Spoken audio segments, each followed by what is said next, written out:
Career में आगे बढ़ने के लिए सिर्फ तेज चलना काफी नहीं होता है। कभी कभी इंसान को सोच समझ के आगे बढ़ना चाहिए। तो आप अपने कैरियर को कहाँ ले जाना चाहते हैं, इसके लिए आपको जरूरत पड़ेगी इंफॉर्मेशन की, सही इंफॉर्मेशन की, कि मैट्रिक के बाद मैं क्या क्या कर सकता हूँ, इंटरमीडिएट के बाद मैं क्या क्या कर सकता हूँ। तो आप सही जगह आए हैं, सही चैनल पे आए हैं, यहाँ वही बताया जाता है। ठीक है। और मैं वो हूँ जो अपने कैरियर से ज्यादा दूसरों के कैरियर की चिंता करता हूँ, कि अपने कैरियर को उड़ान देने का एक और रास्ता है, और वो रास्ता है बिहार पॉलिटेक्निक। हम लोग बात करेंगे एग्जाम पैटर्न की, सिलेबस की, और बहुत सारे महत्वपूर्ण डेट्स की। इसका फॉर्म आ चुका है। तो कोई जरूरी नहीं कि मैट्रिक के बाद हम आईए, आईएससी या आईकम करके ही जिंदगी में आगे बढ़े। और भी बहुत सारे रास्ते हैं जिससे आप आगे बढ़ सकते हैं। ठीक है, जिसमें से एक रास्ता ये भी है। तो अगर आप सच में चाहते हैं कि ये एग्जाम हम निकाल रहे हैं, अपने करियर को एक नया ऊंचाई दे, थोड़ा अलग हट के कोर्स करें, क्योंकि एक गलत कोर्स, एक गलत डिसीजन, एक गलत रास्ता आपके पूरे करियर को चौपट कर सकता है। इसलिए आपके पास जितने ज्यादा जानकारी होगा, जितना ज्यादा ऑप्शंस होंगे, आपके लिए उतना ज्यादा आसान होगा करियर को सक्सेस बनाना। तो ये जो एग्जाम होता है बिहार पॉलिटेक्निक का, वो एग्जाम जिस बोर्ड के माध्यम से होता है उसका नाम है Bihar combined entrance competitive examination board, जिसको BCCB कहा जाता है। ये जो एग्जाम होता है पॉलिटेक्निक का, उस एग्जाम का भी अपना एक नाम है diploma certificate entrance competitive examination, जिसको शॉर्टकट में DCC कहा जाता है। और इसमें तीन तरह के कोर्सेज में एडमिशन होते हैं इस एग्जाम के जरिए। एक होता है दूसरा होता है PMM, और तीसरा होता है PM। तीन तरह के कोर्सेज होते हैं। और डिटेल से चलते हैं, तो मैंने आपको अभी भी बताया कि ये जो DCC एग्जाम होता है डिप्लोमा वाला, तीन तरह के डिप्लोमा कोर्सेज होते हैं। और उन कोर्सेज में से किसी एक में आप क्या कर सकते हैं, या किसी दो में या किसी तीन में आप आवेदन कर सकते हैं, अगर आप योग्यता रखते हैं तब। तो पहला हमारा जो कोर्स है इसमें, इसके माध्यम से जिसमें आप एडमिशन पा सकते हैं, वो है पॉलिटेक्निक इंजीनियरिंग। बहुत नामी कोर्स है, और बिहार पॉलिटेक्निक का फॉर्म आ चुका है, उसी की हम लोग आज बात करेंगे। किसी अगले वीडियो में, किसी और दिन, हम लोग पारा मेडिकल की बात करेंगे सेकेंडरी लेवल पे, यानी मैट्रिक स्तर पे। और एक और पारा मेडिकल होता है जो IAC या इंटरमीडिएट लेवल पे आता है, उसकी भी हम लोग डिटेल से बात करेंगे अगले वीडियो में। आज हम लोग जनरली फोकस करने वाले हैं पॉलिटेक्निक इंजीनियरिंग पे, इंजीनियरिंग सेक्शन पे। अगर कोई इंजीनियर बनना चाहते हैं, डिप्लोमा करना चाहते हैं, जूनियर इंजीनियर बनना चाहते हैं, मैंने भी बहुत लोगों को बनाया है। मेरे भी बहुत सारे छात्र, बहुत सारे सगे संबंधी हैं जिनको मैंने एग्जाम निकलवाया है, तरीका बताया है। ये एक ऐसा रास्ता है जिसके जरिए आप बहुत जल्दी सक्सेस को प्राप्त कर सकते हैं। अब कल्पना कीजिए कि आपने मैट्रिक के बाद आईए कर लिया या IAC कर लिया, क्या कीजिएगा उस डिग्री पर? उसको अगर आप कुछ नहीं कर पाए लाइफ में, कोई एग्जाम नहीं निकाल पाए, तो उस डिग्री पे किसी कंपनी में आपको जॉब मिलेगा क्या? लेकिन अगर आपने मैट्रिक के बाद डिप्लोमा किया, और डिप्लोमा का भी मान्यता, इसकी मान्यता अब IAC के बराबर कर दी गई है। तो अगर कोई मैट्रिक के बाद डिप्लोमा करता है तो बिहार सरकार ने उसको IAC के बराबर माना है, ताकि उसका कैरियर आगे भी चलता रहे। तो अगर आपने डिप्लोमा किया है तो एक तो आप IAC के समकक्ष भी हो गए। दूसरी बात, अगर मान के लाइफ में कुछ नहीं कर पाए, कोई विपत्ति आ गई फैमिली पे, आपका उम्र 18 साल हो चुका है और आपको पैसे की जरूरत है, तो अगर ये डिग्री आपके पास है और आपके पास हुनर है, आप किसी भी प्राइवेट कंपनी में चले जाइए, कहीं दूर सुदूर जहां भी, आपको आराम से अच्छा खासा वेतन के साथ या एक अच्छी ठीक ठाक सैलरी के साथ आपको काम मिल जाएगा। आप भूखे नहीं मरिएगा। टेक्निकल कोर्स का यही एक फायदा होता है कि आप भूखे नहीं मरिएगा, कुछ ना कुछ कमा लीजिएगा, कुछ ना कुछ कर लीजिएगा लाइफ में। और आने वाला समय में आपको मालूम है कि बेरोजगारी कितना ज्यादा बढ़ने वाला है, इसलिए कुछ हट के रास्ते अपनाने होंगे। वही कोर्स नहीं करना होगा जिसमें करोड़ों लाखों लोग जा रहे हैं। भेड़िया धसान वाला बात नहीं करना है। तो हम लोग बात करेंगे पॉलिटेक्निक की, PE की बात करेंगे। उसमें सबसे पहले हम लोग बात करेंगे, सेकेंडरी लेवल पे होता है, मैट्रिक स्तर पे इसमें फॉर्म भरा जाता है, मैट्रिक के बाद कर सकते हैं।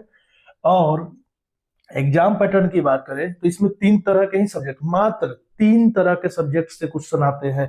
पहला हमारा सब्जेक्ट है फिजिक्स, हमारा प्यारा फिजिक्स। 30 क्वेश्चन आता है, इसमें से 150 अंकों का होता है। एक क्वेश्चन 5 अंकों का होता है। उसके बाद केमिस्ट्री 30 क्वेश्चन 150 अंकों का, उसी तरह मैथमेटिक्स 30 क्वेश्चन 150 अंकों का होता है। टोटल 90 क्वेश्चन होते हैं, 450 अंकों का एग्जाम होता है। और घंटा कितना मिलता है आपको? 2 घंटा 15 मिनट आपको दिए जाते हैं।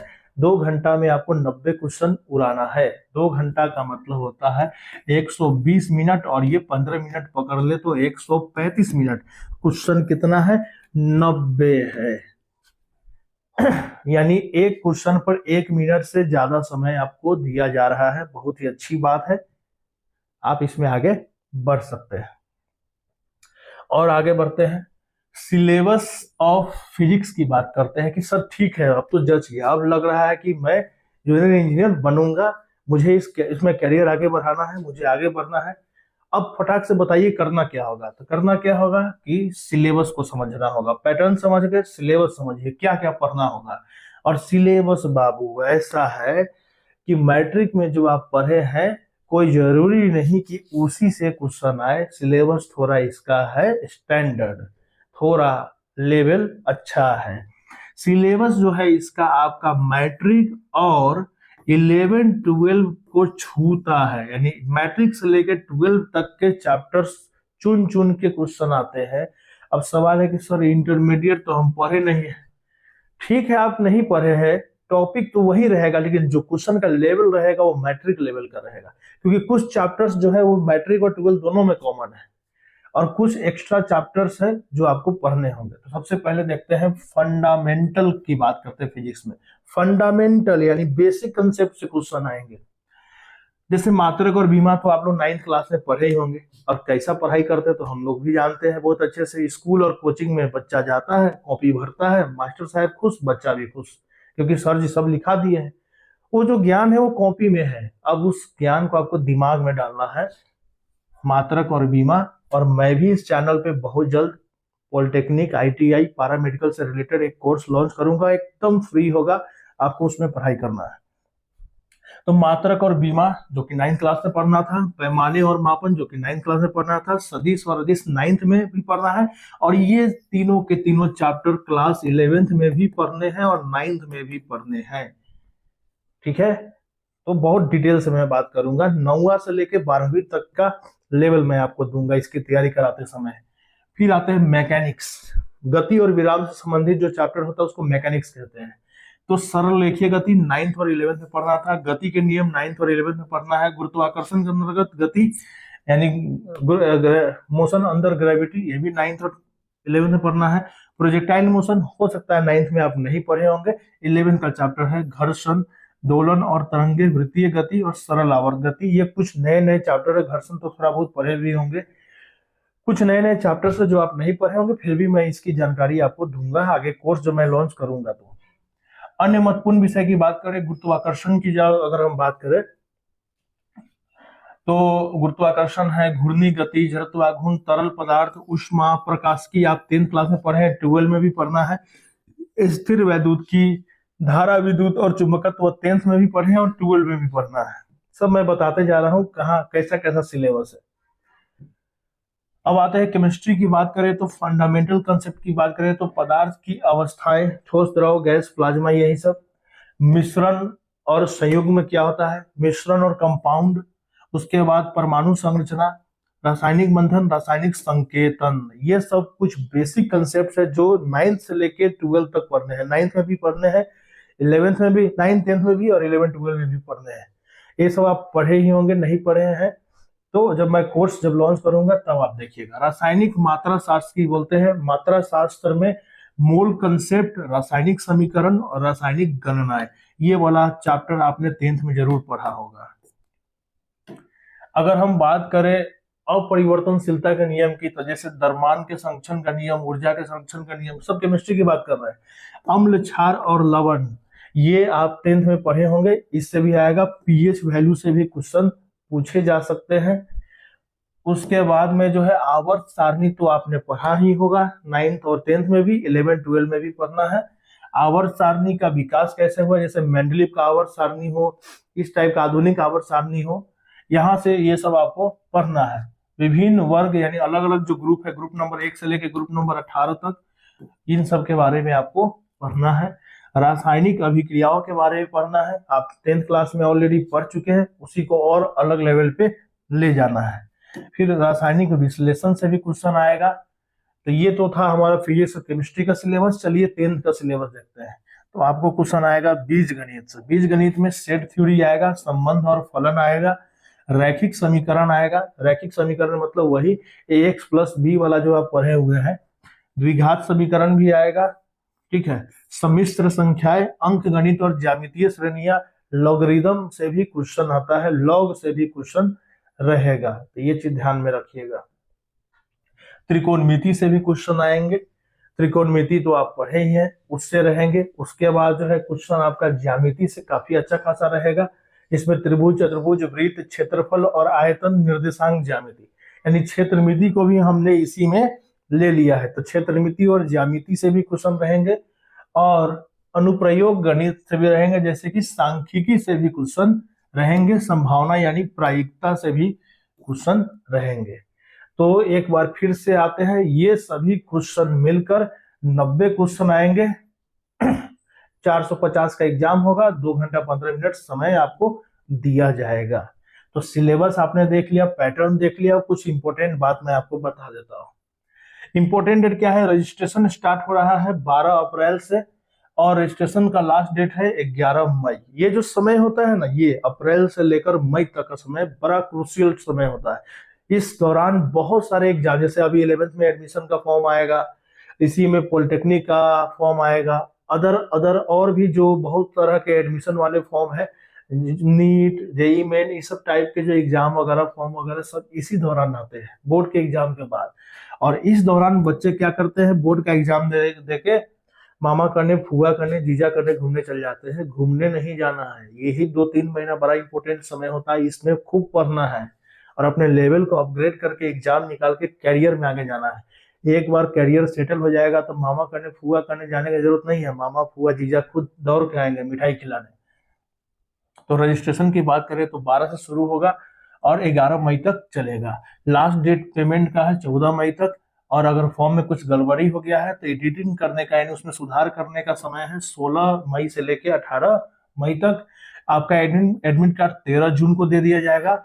और संभावित जो डेट है एग्जाम का, एग्जाम आपका 22 मई को होगा पॉलिटेक्निक इंजीनियरिंग का, और पारा मेडिकल वाला एग्जाम जो होगा वो 23 जून को होगा, और पॉलिटेक्निक का एग्जाम 22 जून को होगा, मई को नहीं जून को होगा। ये चीज ध्यान में रखना है।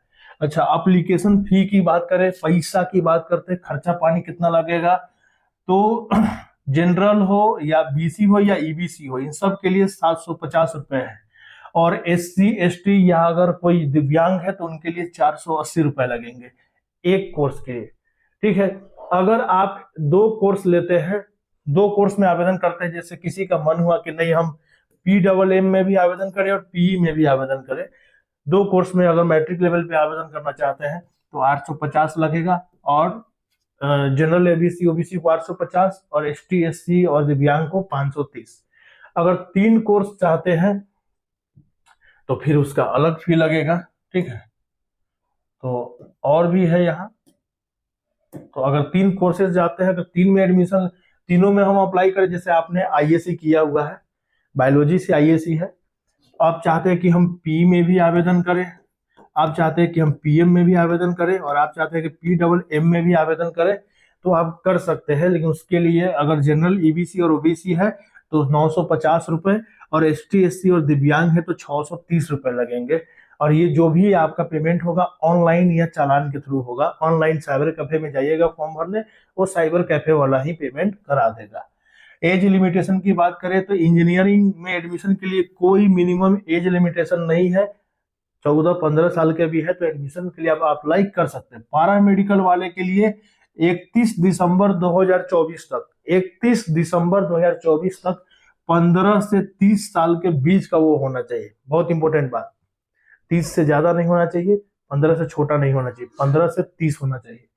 और पारा मेडिकल की बात करें जो कि 12 स्तर पे उसका फॉर्म भराता है, उसमें 17 से 32 या 35 साल होना चाहिए। लेकिन इस कोई जरूरी नहीं कि इतना ही हो। कुछ कैटेगरी को, जैसे ओबीसी है, ईबीसी है, एसटी है, एससी है, दिव्यांग है, इन लोगों को एज रिलैक्सेशन भी दिया जाता है। मतलब ऊपरी एज में छूट, निचली वाला में तो नहीं बताएंगे, लेकिन अंतिम एज जैसे 30 या 32 साल तक है तो हो सकता है 2 4 5 साल और एक्स्ट्रा मिल जाए कैटेगरी वाइज। ये जनरल का है, जनरल कैटेगरी के लिए। तो ध्यान रहेगा, बस इतना आपको जानकारी रखना है और खूब अच्छे से पढ़ना है। एग्जाम का फॉर्म डालिए, अलग अलग आयामों में हाथ पांव जो है अपना फैलाइए, अलग अलग जगह प्रयास कीजिए, केवल एक चीज में मत लगे रहिए कि हाँ फलाना आईएएससी कर रहा है तो हम भी कर लें। नहीं, आप पॉलिटेक्निक में भी फॉर्म भरिए, आप आईटीआई का भी फॉर्म आ गया है उसमें भी अप्लाई कीजिए, अलग अलग एग्जाम में आप अप्लाई कीजिए और अपने कैरियर को थोड़ा डाइवर्स बनाइए। जिधर भीड़ जा रहा है भीड़ से हट के अगर काम कीजिएगा, सक्सेस बहुत जल्द आपके पास होगा। धन्यवाद।